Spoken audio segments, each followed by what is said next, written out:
Hello students, welcome to our free study channel. के लिए बहुत ही खास होने वाली है क्योंकि इस वीडियो में आप ऑल ओवर सार्क के बारे में फुल ऑफ द डिटेल अच्छे तरीके से जान लोगे। आखिरकार सार्क क्या है, क्यों ये दक्षिण एशिया में महत्वपूर्ण माना जाता है, हम अपने सिलेबस में इसको क्यों पढ़ते हैं और किस तरीके से ये देश की राजनीतिक पृष्ठभूमि में एक महत्वपूर्ण भूमिका जो है निर्वाह करती है। सार्क को क्यों महत्वपूर्ण समझा जाता है, सबसे पहले तो हम ये समझेंगे सार्क क्या है। सार्क क्या है ये देखो आप, सार्क की जो फुल फॉर्म होती है, सार्क की जो फुल फॉर्म है वो है आपकी south Asian Association for Regional corporation, दक्षिण एशियाई क्षेत्र सहयोग संगठन, दक्षिण एशियाई क्षेत्र सहयोग संगठन। ठीक, ये आपके सार्क की फुल फॉर्म होती है, दक्षिण एशियाई क्षेत्र सहयोग संगठन। दक्षिण एशिया महाद्वीप जो है, भारत किस में आता है? भारत आता है एशिया महाद्वीप में। एशिया महाद्वीप में जितने भी दक्षिण की तरफ देश है, जैसे आपका पाकिस्तान, भारत, नेपाल, भूटान और श्रीलंका, ये सब हो गए, ये एशिया महाद्वीप के दक्षिणी देश है। तो इन्हीं छोटे छोटे देशों के थ्रू बनाया गया एक संगठन ही सार्क के नाम से कहलाता है। आई होप आपको ये क्लियर हो गया होगा सार्क क्या है। सार्क जो है वह एक क्षेत्रीय संगठन है, दक्षिण महाद्वीप के एशिया महाद्वीप के दक्षिणी देशों द्वारा बनाया गया संगठन ही सार्क संगठन के नाम से जाना जाता है। एक बार और रिपीट कर रही हूँ मैं, सार्क क्या है?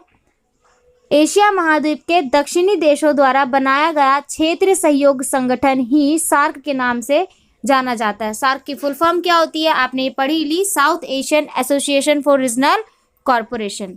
ठीक, इसमें कितने देश शामिल है? इसमें भारत, नेपाल, बांग्लादेश, पाकिस्तान, भूटान, श्रीलंका और मालदीव के जो देश है वो इसमें शामिल है।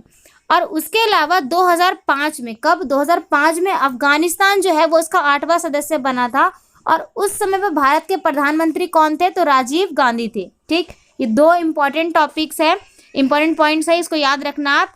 2005 में अफगानिस्तान भी सार्क का जो है सदस्य बना था और उस टाइम पर भारत में प्रधानमंत्री कौन थे? राजीव गांधी, यानी कि कांग्रेस की पार्टी थी उस टाइम पे। ठीक, क्लियर हो गया ये? ओके, अब हम पढ़ेंगे सार्क के जो उद्देश्य थे। सबसे पहला उद्देश्य तो था उसका सामाजिक व आर्थिक विकास करना। दूसरा उद्देश्य था उनके संघों के बीच मिलकर काम करना, अर्थात आपसी विश्वास जो था वो देशों के बीच कायम रखना।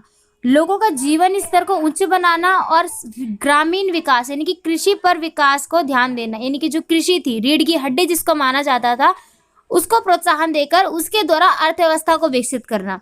तो इन उद्देश्यों के साथ सार्क ने अपने संगठन की जो है शुरुआत की। अब हम सार्क के कुछ महत्वपूर्ण शिखर सम्मेलन के बारे में पढ़ेंगे कि शिखर सम्मेलन जो हुए थे सार्क के कब कब हुए थे और किस तरीके से महत्वपूर्ण है। तो सबसे पहला जो सम्मेलन हुआ था वो हुआ था सार्क का 1985 में, 1985 में। दूसरा सम्मेलन हुआ था इनका 1993 में, जो कि 7वां सम्मेलन था। और 2004 में उसका 12वां सम्मेलन हुआ था। किसके रिगार्डिंग हुआ था? इसमें बात कही गई थी मुक्त व्यापार समझौते को लेकर, इन दो देशों के बीच में मुक्त प्रवाह जो है वो सुनिश्चित किया जाए। और जो आपका 7वां सम्मेलन था जो 1993 में होता, उसमें आतंकवाद को खत्म करने की बात कही गई थी। और 2007 में, यानी कि अफगानिस्तान के सदस्य बनने के साथ बाद में 14वां सम्मेलन हुआ था जिसमें आपसी विश्वास को कायम करने की बात की गई थी। अब हम सार्क की कुछ भूमिका को प्रभावी रूप से समझेंगे। सार्क की जो भूमिका है उसको अब हम समझेंगे कि सार्क की क्या क्या भूमिका है और किस तरीके से ये उन भूमिका को कायम करती है। ठीक, सबसे पहली जो भूमिका है वो है इसकी सार्क की कि दक्षिण एशिया के जितने भी देश हैं, दक्षिण एशिया के देशों के बीच में मुक्त बाजार संधि को पूरी ईमानदारी के साथ लागू करना। मुक्त बाजार यानी कि देशों के बीच में, यानी बाजारों के बीच में सरकार का कोई हस्तक्षेप ना हो, यानी मुक्त बाजार प्रवाह का निर्वहन करना, पहला था ये इनका। दूसरा, सेवा क्षेत्र में आदान प्रदान को उदार बनाना था इनका। सेवा क्षेत्र में किनको? आदान प्रदान बनाना था। व्यापारी और पर्यटकों की दीर्घकालीन बहुउद्देशीय वीजा देना चाहिए, यानी कि जो दूसरे देश से आने वाले पर्यटक थे उनको वीजा मुक्त प्रवाह करवाना। चौथा उद्देश्य था सार्क देशों के व्यापारिक जहाजों को बंदरगाहों में प्राथमिकता देने की, जितने भी व्यापार होते थे दूसरे देशों के साथ उनके बंदरगाहों को सुनिश्चित कर एक प्रतिष्ठित और एक सुनिश्चित राह पर ही एक देश से दूसरे देश के साथ व्यापार किया जाए।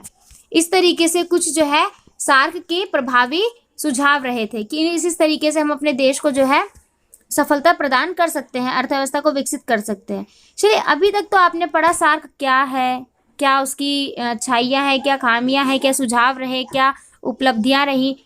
अब हम सार्क की कुछ कमियों के बारे में भी पढ़ेंगे, क्योंकि कोई भी संगठन अगर अच्छा है तो कहीं ना कहीं उसके आंतरिक रूप में उसके नकारात्मक प्रभाव भी दिखेंगे। अगर सकारात्मक है तो नकारात्मक प्रभाव जरूर दिखेंगे। नकारात्मक प्रभाव में आपको दिख पाएगा कि सार्क की कुछ कमियां हैं जो हमें दिखती भी है।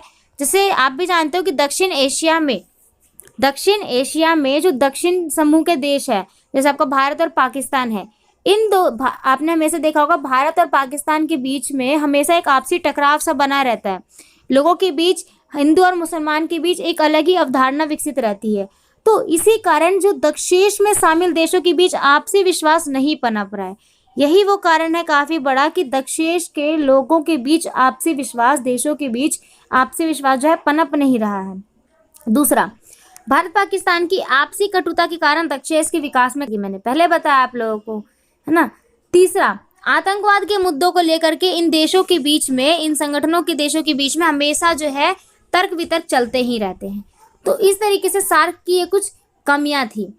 आई होप आपको ये वीडियो पसंद आई होगी। अगर वीडियो पसंद आए तो हमारे चैनल के साथ ज़रूर बने रहे और वीडियो अपने दोस्तों तक, अन्य फ्रेंडों तक भी ज़रूर शेयर करें, ताकि इसी तरीके से और भी कंटेंट जो है उनको प्रोवाइड होते रहें। बाकी कमेंट करके ज़रूर बताएं स्टूडेंट्स कि वीडियो आपको कैसी लगी। और इसी तरीके की और भी इजी शॉर्ट्स वीडियो के लिए आप हमारे कमेंट बॉक्स में कमेंट कर सकते हो और हमारे चैनल को सब्सक्राइब करके ज़रूर बता सकते हो। Thanks for watching.